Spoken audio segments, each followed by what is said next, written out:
ये है AVR का प्रोग्रामर, जिसमें आप 8 मेगा सीरीज का कोई भी कंट्रोल AVI मेक में प्रोग्राम कर सकते हैं, जिसमें यहाँ पे ISP पिन दी गई हुई है और यहाँ पे सीरियल पिन दी गई हुई है। आर्डिनो का बूट लोडर अगर आपको इंस्टॉल करना है तो आईसी सिंपली यहाँ पे प्लेस करके आप USB के थ्रू आर्डिनो का बूट लोडर भी डाल सकते हैं। और अगर आप पिक्सल का सॉफ्टवेयर बनाते हैं उसमें से निकल रहा हुआ हेक्स फाइल या फिर बीन फाइल, वो भी आप इस पे डाल सकते हैं। ये जिप सॉकेट है जो कि इजी आईसी माउंट के लिए है। आप कोई भी आईसी को सिंपली 1 नंबर का पिन जो है वो ऊपर रखना है आपको, यहाँ पे माउंट हो जाएगा और ये फिक्स हो जाएगा। इसके बाद में आप USB लगा के प्रोग्राम कर सकते हैं। इसके लिए सॉफ्टवेयर आपको मिलेगा टेलीग्राम में से। पिक्सल के लिए जितने भी अवेलेबल सॉफ्टवेयर है वो सारे फ्री मिलेंगे। उसके लिए आपको इंस्टॉल करना है टेलीग्राम ऐप। तो प्ले स्टोर पे जाइए और टेलीग्राम सर्च कीजिए और इंस्टॉल कर दीजिए। ऐप इंस्टॉल हो जाने के बाद आपको सर्च करना है ऑल पिक्सल सॉफ्टवेयर। टेलीग्राम में आप ऑल पिक्सल सॉफ्टवेयर सर्च करेंगे तो ये लिंक आ जाएगा। ये लिंक आपको मैं डिस्क्रिप्शन में दे दूंगा। वहाँ पे क्लिक करने से डायरेक्ट टेलीग्राम में ऐप खुलेगा और यहाँ पे t.me/pixel सॉफ्टवेयर ये लिंक डाल के भी आप डायरेक्ट ग्रुप में ज्वाइन हो सकते हैं। इसमें LED पिक्सल के लिए जितने भी सारे फ्री सॉफ्टवेयर है जिसमें पैटर्न बना सकते हैं, हेक्स फाइल निकलता है, बीन फाइल निकलता है, SD कार्ड की रीडर निकलता है, वो सब सॉफ्टवेयर आपको इसमें फ्री मिलेंगे, इजी मिलेंगे। कोई भी फाइल में पासवर्ड नहीं है, सभी file easy to click to download है। आप समझो कि यहाँ पे LED इजी का सेटअप है, LED एडिट 2019 है, उसके बाद ग्लेडिएटर है, जिंक्स है, टूल टू EVI कन्वर्टर है और स्क्रीन रिकॉर्डर है। जितने भी सारे सॉफ्टवेयर है वो सॉफ्टवेयर यहाँ पे फ्री दिए गए हैं, तो आप उसमें से डाउनलोड कर सकते हैं और नए नए अपडेट्स भी इस ग्रुप में आते रहेंगे। अभी एग्जांपल के लिए मुझे अगर ग्लेडिएटर डाउनलोड करना है तो मैं सिर्फ यहाँ पे क्लिक करूंगा तो डाउनलोड हो जाएगा। इसके लिए ना ही कुछ पैसा है, ना ही कोई ये जिप फाइल में पासवर्ड है, सिंपली ओपन हो जाएगा। टेलीग्राम में से रोग ISP सॉफ्टवेयर आपको डाउनलोड करना है और उसको ओपन करने से ऐसा आपको लेआउट मिलेगा। अभी प्रोग्रामर को आप जैसे ही कनेक्ट करोगे तो यहाँ पे एक सिंबल है जिसके ऊपर लाइट चालू और बंद होगी। यहाँ पर मैंने अभी निकाल दिया है तो ये लाइट बंद है और जैसे ही मैं अटैच करता हूँ वैसे तुरंत लाइट चालू हो जाएगी। इसमें भी एक पावर इंडिकेटर है और सॉफ्टवेयर में भी एक पावर इंडिकेटर है। यहाँ से आपको मालूम पड़ेगा कि प्रोग्रामर में कनेक्शन सही हुआ है कि नहीं हुआ है। उसके बाद यहाँ पे चिपसेट है। आप ये प्रोग्रामर से इतनी सारी आईसीज को आप प्रोग्राम कर सकते हैं। 8 मेगा सीरीज की जितनी भी है मोस्ट ऑफ सभी हो जाएगी। तो जितनी भी ISP सपोर्टेड पिन से उसको कैसे कॉन्फ़िगरेशन करना है वो मैं बताऊंगा। और आर्डिनो का बूट लोडर आपको इंस्टॉल करना है तो आप यहाँ से RxTS के थ्रू कर सकते हैं। अभी यहाँ पे मैं 8 मेगाबाइट ले लूँगा क्योंकि मैंने यहाँ पे 8 मेगाबाइट प्लेस की हुई है। तो 8 मेगाबाइट क्लिक करने के बाद यहाँ पे आप रीड पे क्लिक करोगे तो उसका जो ID है वो रीड हो जाएगा। तो यहाँ पे सक्सेसफुली का मतलब है आपका ये कनेक्शन ओके है। अभी क्या होता है, कई बार यहाँ पे एक जंपर लगा हुआ है, वो जंपर निकालूंगा मैं तो एरर शो करेगा मुझे। अभी मैं यहाँ पे रीड करूंगा तो मुझे कुछ दिखेगा नहीं, यहाँ पे चिप अनेबल का एरर दिखा रहा है। जैसे मैं जंपर वापस प्लेस कर दूंगा तो उसके बाद यहाँ पे मुझे सही से कनेक्शन दिखने लगेगा। अभी यहाँ पे बहुत सारे बटन दिए गए हैं, change down, verify signature, GP rails, ऐसा। तो हर एक का मैं आपको फंक्शन बताता हूँ 1 बाय 1। अगर ये सॉफ्टवेयर आप विंडोज 10 में 32 बिट में चला रहे हो तो 99% चांसेस है कि वो सही चलेगा। लेकिन कुछ यूजर्स है जिसको विंडोज 10 64 बिट में ड्राइवर इंस्टॉलेशन के लिए कुछ प्रॉब्लम्स आ सकती है, तो वो इंटरनेट पे देख सकते हैं या फिर कुछ सॉल्यूशंस के लिंक्स मैंने डिस्क्रिप्शन में दिए हुए हैं, आप वो वीडियो भी देख सकते हो।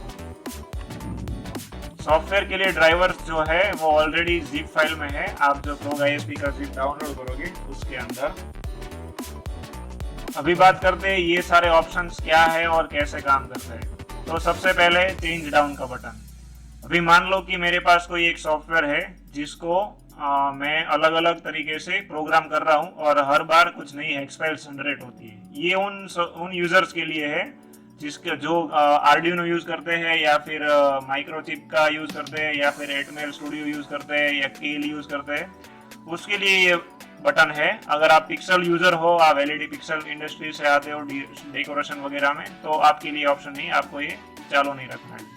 उसके बाद है वेरीफाई सिग्नेचर। अभी यहाँ पे आईडी है 1E9307, ये 8 मेगा का सिग्नेचर है जो कि ये है। अभी क्या होगा कि सपोज आपने यहाँ पे 8 मेगा 328 लगा दिया है और यहाँ पे आप 8 मेगा 8 रखते हो, तो यहाँ पे वेरीफाई सिग्नेचर का एरर शो करेगा। तो उसका मतलब है कि आपने यहाँ पे कुछ चिप अलग रखा हुआ है और यहाँ पे कुछ चिप अलग रखा हुआ है, तो वो आपको कभी दिक्कत ना आए फ्यूचर में, उसके लिए अनेबल करके रखो कि जब भी आप प्रोग्राम करो तो ये अपने आप डिटेक्ट करके प्रोग्राम डाले उसमें। ऐसा नहीं होगा कि 8 मेगा 8 का प्रोग्राम है वो 328 में चला जाएगा और 328 का जो है वो 8 में चला जाएगा। तीसरा ऑप्शन है चिप इरेज। अभी जब भी आप प्रोग्राम करते हो तो ये बटन क्लिक होना मेरे हिसाब से सही है, क्योंकि जब भी आप कुछ नया प्रोग्राम डालते हो तो जरूरी है कि जो पीछे वाला प्रोग्राम है वो इरेज होता चले। तो एक बार जो भी आपका प्रोग्राम प्रीवियस है या कंपनी में से कुछ बाय डिफॉल्ट कुछ प्रोग्राम आया है तो उसको पहले आप इरेज कर लें। ये सीधी प्रोसेस है, आप ऑटो पे क्लिक करोगे तो ये सारी 1 बाय 1 प्रोसेस होके आपका काम हो जाएगा। उसके बाद है प्री रिटर्न फ्यूज। तो फ्यूज बीट का जो सेटिंग्स है वो आपको यहाँ से करने को मिलेगा। जितने भी सॉफ्टवेयर प्रोवाइडर्स है वो अलग अलग अपने हिसाब से फ्यूज बीट सेट करके उसका हेक्स फाइल निकालते हैं। तो जो भी हेक्स फाइल आपको ऊपर से आपका सॉफ्टवेयर मैन्युफैक्चरर बोलेगा कि आपको ये फ्यूज बीट सेट करना है, तो यहाँ पे आपको वो फ्यूज बीट कैसे कैलकुलेट होते हैं उसका डिस्क्रिप्शन यहाँ पे दिया गया है, और आगे का जो है वो आप इंटरनेट पे AVR फ्रीक वेबसाइट पे देख सकते हैं। इसका लिंक भी मैंने डिस्क्रिप्शन में दिया हुआ है। ये हो गई फ्यूज बीट की बात। अभी यहाँ पे अब मैं रीड करूंगा तो मुझे ये मालूम पड़ेगा कि लो वैल्यू E1 है, हाई वैल्यू D9 है और एक्सटर्नल वैल्यू 0 है और लॉक वैल्यू FF है। इसको भी अगर मैं रीड करूं तो मुझे जो भी वैल्यू है वो दिखाई देगी। और यहाँ पे नेविगेशन है, सिंपली यहाँ पे आप 1010 जो भी आपको सेटिंग्स करना है वो आप यहाँ से कर सकते हैं। ठीक है, ये हो गई फ्यूज बीट की बात। उसके बाद है प्रोग्राम फ्लैश। अगर ये आपने क्लिक नहीं किया है और आप ऑटो पे क्लिक करते हो तो प्रोग्राम बंद नहीं होगा, क्योंकि यहाँ पे फ्लैश क्लिक नहीं हुआ है।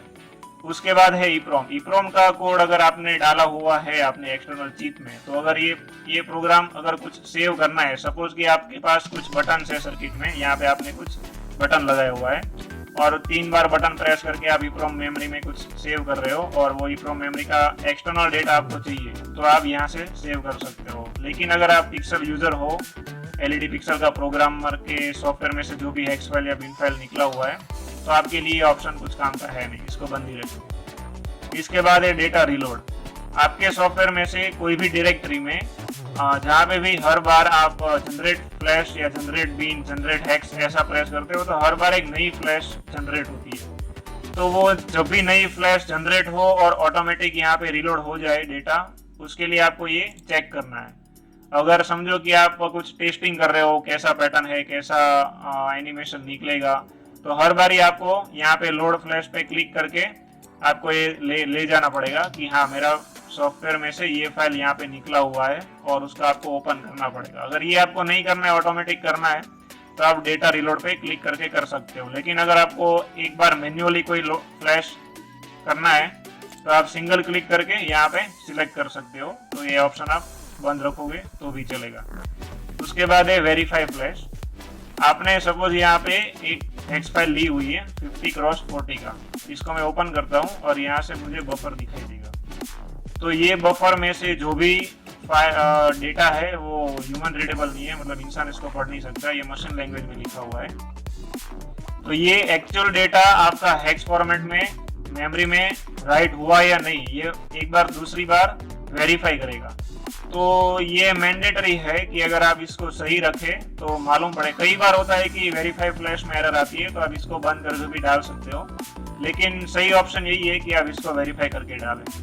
उसके बाद है वेरीफाई EEPROM। तो अगर आपने यहाँ पे प्रोग्राम EEPROM पे चेक रखा हुआ है तो मैं बताना चाहूँगा कि यहाँ पे आप टिक कर दें वेरीफाई EEPROM पे। उसके बाद है प्रोग्राम फ्यूज। तो यहाँ पे अगर आपने कुछ चेंज किया हुआ है प्रीवियस सेटिंग में से, तो आप इसको भी चालू कर रखें प्रोग्राम फ्यूज के, आपके जो फ्यूज बिट है वो भी आईसी के अंदर लोड हो जाए। उसके बाद है लॉग की। अगर मैं यहाँ से मेरी एक फाइल लेता हूँ 50x40 जो कि मेरा एनिमेशन की एक एक्स फाइल है, उसको मैं यहाँ पे प्रोग्राम करता हूँ। तो प्रोग्राम हो जाने के बाद अगर मैं ये इसको पीसीबी के अंदर सोल्डर करके किसी को बेचता हूँ, तो हो सकता है वो इसका जो डाटा है वो रीड करके उसका हेक्स फाइल निकाल ले। तो वो अगर आपको सिक्योरिटी के तौर पे चालू रखना है तो यहाँ पे आप लॉक चिप रख सकते हो। उसके बाद है अनेबल क्रिस्टल। तो यहाँ पे मैंने जो जंपर की बात की, अगर आपको एक्सटर्नल क्लॉक चाहिए, ये उन यूजर्स के लिए है जो पिक्सल इंडस्ट्री में नहीं है, जो कि केल वगैरह एक्सटर्नल जो भी आईडी है या फिर अदर कंपाइलर है वहां से हेक्स फाइल या बिन फाइल निकालते काम करते हैं, उसके लिए है। तो पिक्सल इंडस्ट्री में या फिर डिजाइनर में जितने भी है ये उसको बंद रखना है। उसके बाद यहाँ एक्सटर्नल फीचर्स है, load flash, load EPROM, open project, ये आपको यहाँ पे भी मिल जाएंगे यहाँ से।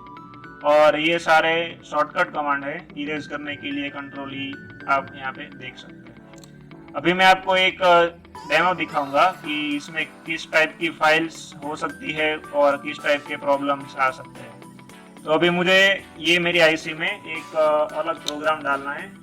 तो सिंपल ये आईसी, ब्लैंक आईसी को मैं इसमें प्लेस करके रख दूंगा।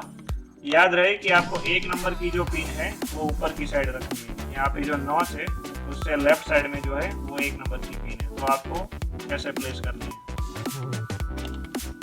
प्लेस हो जाने के बाद यहाँ पे आप लोड फ्लैश पे क्लिक कीजिए, सॉरी आप एक बार उसको इरेज कर दीजिए, तो आपको मालूम पड़े कि हाँ ये चिप जो है वो सही तरीके से बैठ गई है। अभी लोड फ्लैश पे क्लिक करने के बाद यहाँ पे आपको बहुत सारे ऑप्शन दिखाई देंगे, बिन है, हेक्स है और SRC रोम और ING फाइल। तो मोस्ट ऑफ यूजर्स के पास बिन या हेक्स फाइल्स रहती है। तो ये बताना चाहूँगा कि ये प्रोग्रामर में बिन फाइल और हेक्स फाइल दोनों सपोर्टेड है। आप जो भी फाइल सिलेक्ट करोगे वो सारी ओपन होगी। तो अभी के लिए हम हेक्स फाइल ले लेंगे। बिन फाइल अगर आप प्रेस करते हो तो बिन फाइल भी यहाँ पे एक है 50x40 का, वो बिन फाइल भी आप ले सकते हो, लेकिन मैं अभी के लिए हेक्स फाइल प्रीफर करता हूँ। हेक्स फाइल ओपन करने के बाद यहाँ पे आपका जो बफर है वो भी हो जाएगा और आप ऑटो पे क्लिक करेंगे तो यहाँ पे दिखाई दे रहा है प्रोग्रामिंग फ्लैश। अभी यहाँ पे स्टेट है, मतलब उसका जो प्रोसीजर है वो भी यहाँ पे दिखाई दे रहा है प्रोग्रामिंग फ्लैश। तो ये प्रोसेस बार है। जब तक प्रोसेस होता है तब तक मैं आपको एक दूसरी बात बता दूं, हमारा जो नेक्स्ट वीडियो है वो होने वाला है 8 मेगा 328 और 8 मेगा 8 को कैसे आप अपनी खुद की हेक्स फाइल बना सकते हो एनिमेशन के साथ में, विदाउट कोई सॉफ्टवेयर, या फिर मतलब सॉफ्टवेयर का यूज तो होगा लेकिन कोई पेड सॉफ्टवेयर यूज नहीं होगा। तो अगर आपको आपका नाम लिखना है, पैटर्न बनानी है चक्री के लिए, गेट के लिए, तो कैसे बना सकते हैं वो सारा जो है वो नेक्स्ट वीडियो में होने वाला है। तो अगर अभी तक आपने हमारी चैनल को सब्सक्राइब नहीं किया है तो वो कर ले, ताकि नया वीडियो का नोटिफिकेशन आपको मिलता रहे। अभी यहाँ पे वेरीफाई हो रहा है फ्लैश, ठीक है। वेरीफाई होने के बाद हमारा जो है यहाँ पे इंडिकेशन है, आपने देखा होगा यहाँ पे जो है वो एलईडी चालू है। जब तक प्रोग्राम चालू होगा ये बिजी लाइट है कि हमारा प्रोग्राम जब तक जा रहा है तब तक ये बिजी होता रहेगा। तो अभी ये टाइम स्टैम्प के हिसाब से हमने जिस बॉक्स पे क्लिक किया था वो सारी प्रोसेस हो गई है, इरेज हो गई है। उसके बाद उसका जो फ्लैश डेटा था हेक्स या बिन हमने जो लिया था वो राइट हो गया है। उसके बाद वेरीफाई भी हो गया है। उसके बाद हमने जो फ्यूज बिट सेट किया हुआ था या चेंज किया था या विदाउट चेंज, वो जो भी है वो फ्यूज बिट राइट हो चुका है। उसके बाद चिप लॉक हो चुका है और सक्सेसफुली डन का मैसेज आ गया। तो अभी ये चिप जो है वो मेरी 50x40 के लिए रेडी है। इसको मैं सिंपली मेरी पीसीबी में लगा के अपना जो प्रोग्राम है वो रन कर सकता हूँ।